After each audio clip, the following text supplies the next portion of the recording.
For me, this might be the ultimate summer coffee cocktail. It's the banana coffee colada. Let's make some coffee cocktails.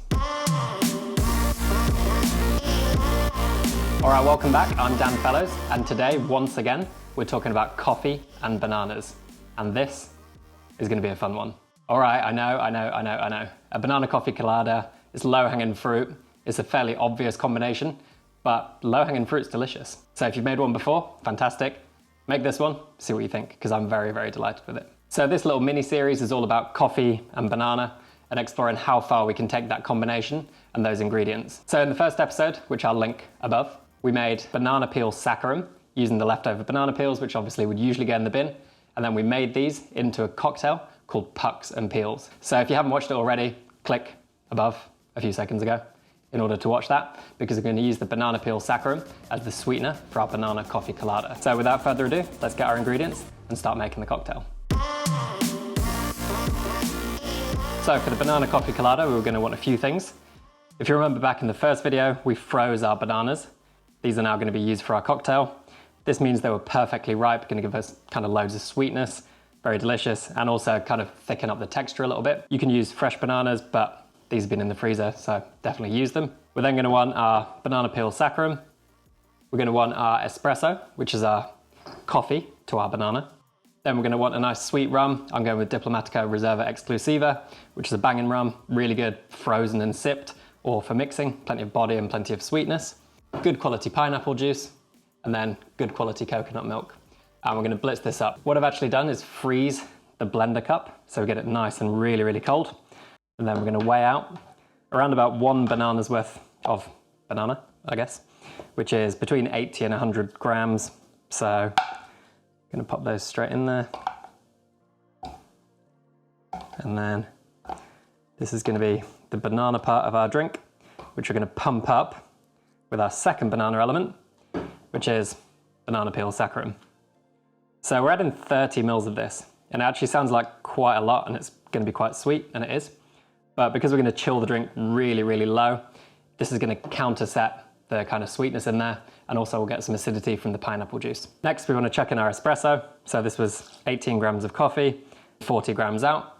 And this is a really tropical coffee, a natural process, but you could choose any coffee you like.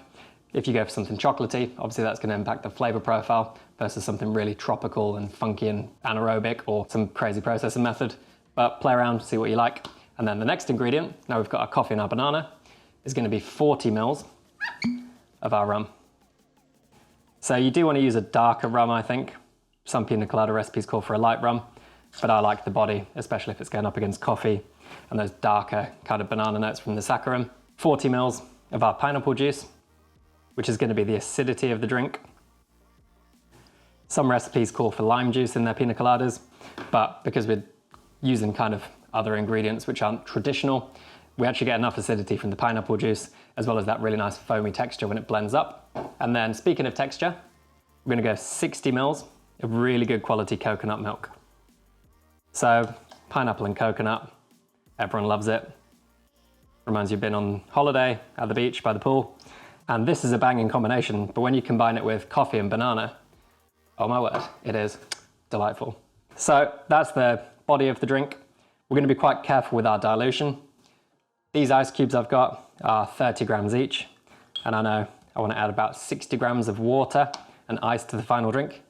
A, to get it really low in temperature, but B, to give it the kind of texture we're looking for. So if you chucked in a load of ice, you could blend it up and get that kind of slushy thing, which is a bit old school, a bit 1980s, banging, but not what we're going for.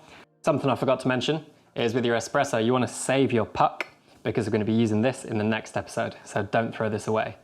We're trying to kind of close the loop and use all the ingredients, and this is going to be in the next video, so stay tuned for that. And now we're going to blend the cocktail. So we could go for all sorts of different garnishes, all sorts of garish kind of big over the top pineapple leaves and mint leaves and pineapple chunks and coconut pieces. But because we've not really made any waste, I don't really want to add a garnish for the sake of it. This drink is massively aromatic, so I don't think we need to add anything there. And when it comes to the visual appeal of the drink, I don't think there's anything better than this.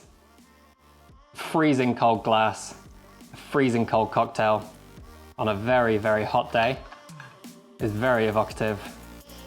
I don't think you want any kind of over-the-top garnishes on here.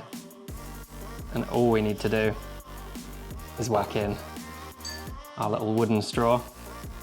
And for me, that's pretty much perfect, I think.